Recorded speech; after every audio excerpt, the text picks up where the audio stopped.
हाँ भैया जी, मुझे निर्माल्य द्रव्य के बारे में पूछना था।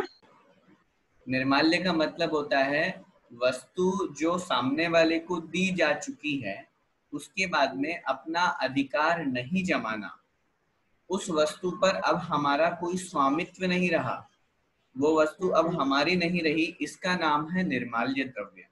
ऐसा द्रव्य, ऐसी वस्तु, चाहे वो चावल भी हो सकते हैं, चाहे रुपए भी हो सकते हैं, चाहे खाना भी हो सकता है, चाहे ओढ़ने पहनने के कपड़े भी हो सकते हैं, कोई सी भी वस्तु जो हमने सामने वाले को प्रदान कर दी, चाहे वो भगवान की पूजा के निमित्त कोई भी द्रव्य सामग्री हो, वो प्रदान करने के बाद अब हमारा उस वस्तु से कोई संबंध नहीं है, ये मेरी है, इस तरह का भाव अगर आ गया। आज ये देखो, ये चांदी के द्रव्य तो मैंने चढ़ाए थे, अगर चढ़ाने के बाद ये भाव आ गया तो वहां पर दोष की बात की जाती है। रही बात घर के बाहर और घर के अंदर की, ऐसा कोई विकल्प नहीं है। आपने जो द्रव्य चढ़ा दिया, आप उसको घर के अंदर भी रख लेते हैं तो भी कोई दोष नहीं है। आप उसे अपना मानते हैं, आप उससे ये कहते हैं ये मेरा है, मैंने चढ़ाया है, मैं दूसरों को दिखाऊंगी, या फिर आपके मन में, आपका मतलब किसी के भी मन में अगर इस तरह का भाव आता है कि नहीं, इसका तो मैं उपयोग करूंगी, इसको मैं दोबारा उपयोग कर सकती हूँ, इस तरह के अनेक तरह के जो विकल्प है उसमें हमको दोष लगेगा।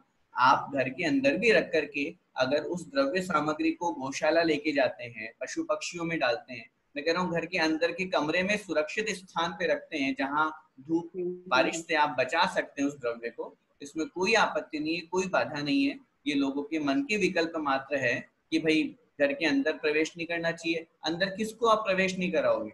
अगर आप उस निर्माल्य द्रव्य को अंदर घर में प्रवेश नहीं कराना है तो मैं कह रहा हूँ घर के अंदर की बात मत करो, अपने घर के अंदर की बात करो। अपने मन के घर के अंदर में प्रवेश नहीं कराना कि ये मेरी द्रव्य है, ये मेरी सामग्री, उसमें स्वामित्व नहीं जमाना ही वास्तविकता में वहां पर उस दोष से बचना कहलाता है। इसलिए कोई आपत्ति नहीं है, आप घर के अंदर भी रखो, घर के बाहर भी रखो, कबूतर आदि को आप दान देते हैं या डालते हैं, बिल्कुल ठीक व्यवस्था है। निर्माल्य द्रव्य चढ़ाने के बाद अब अपना कोई स्वामित्व नहीं, अब अपना कोई अधिकार नहीं है, अब उस द्रव्य का सही उपयोग करना, अब ये भी तो अपना एक कर्तव्य बनता है। मैं मानता हूँ द्रव्य सामग्री चढ़ाने के बाद में चढ़ाई हुई वस्तु पर हमारा कोई अधिकार और कोई स्वामित्व नहीं है, लेकिन हम देख रहे हैं कि माली उसका गलत उपयोग कर रहा है, हम देख रहे हैं कि वहां बहुत कीड़े पैदा हो रहे हैं, बहुत सारी सामग्री चढ़ रही है, माली उसकी तरफ ध्यान नहीं दे रहा है। ऐसी स्थिति में अगर हम माली को कोई काम सजेस्ट करते हैं कि भैया तुम एक काम करो, इतनी सारी सामग्री इसको ले जा करके उसको दे दो, गरीबों में बांट दो, इस तरह कर दो, गायों को खिला दो, या गिरी चिटक जो होती है इसका आप तेल निकलवा लो, नारियल का तेल निकल जाएगा, कोई भी तरह का अगर उसको अपन सजेशन देते हैं, और समाज की कमेटी का ही कर्तव्य बनता है कि वो उस मालिक की व्यवस्था करे। मालिक के लिए द्रव्य सामग्री तो उसको मिलती है, लेकिन उसके अलावा भी उसको कहीं ना कहीं किसी न किसी रूप में पगार में उसको कोई ना कोई सामग्री जरूर देनी चाहिए। तो ऐसी स्थिति में अगर अपन पशु पक्षियों को भी डालते हैं तो कोई आपत्ति नहीं है, बिल्कुल ठीक। दूसरा था भैया जी, इस सौदर्म इंद्र जो आते हैं भगवान का अभिषेक करने के कल्याण के टाइम पे, तो इन सौदर्म इंद्र कितने होते हैं ऐसे? नहीं, सौधर्म इंद्र तो होता तो एक ही है, लेकिन वो अपनी क्रिया से अनेक रूप बना सकता है। अगर पूरे 2.5 द्वीप में 170 तीर्थंकर हैं, मैक्सिमम 170 हो सकते हैं, अब उन 170 तीर्थंकरों का संयोग से एक साथ कोई काम आ गया, किसी का दीक्षा, किसी का कोई कल्याणक पंचाश्चर्य, कोई भी आ गया, और एक या काम नहीं भी आया और सौधर्म इंद्र के मन में ये भाव हुआ है चलो मैं आज सब जगह वंदना करने जाता हूँ, तो वो अपने 170 रूप बना लेता है।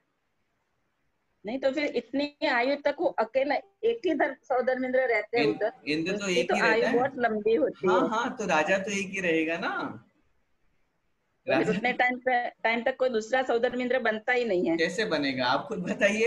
राजा तो एक ही होगा ना, मालिक पिता जब तक जिंदा है तो बेटे को गद्दी कैसे मिलेगी? ऐसे मतलब स्वर्ग में 2 इंद्र 3 इंद्र ऐसा नहीं होते, एक नहीं ही नहीं, सौदर्म। अन्य अन्य और इंद्र भी होंगे। सौधर्म इंद्र के अलावा उस सौधर्म विमान का जो स्वामी है वो एक सौधर्म इंद्र हो गया, लेकिन ऐसा नहीं है कि सौधर्म स्वर्ग में एक ही इंद्र होते हैं, इंद्र तो और भी बहुत सारे होते हैं, लेकिन उनमें से ये मुख्य इंद्र होता है।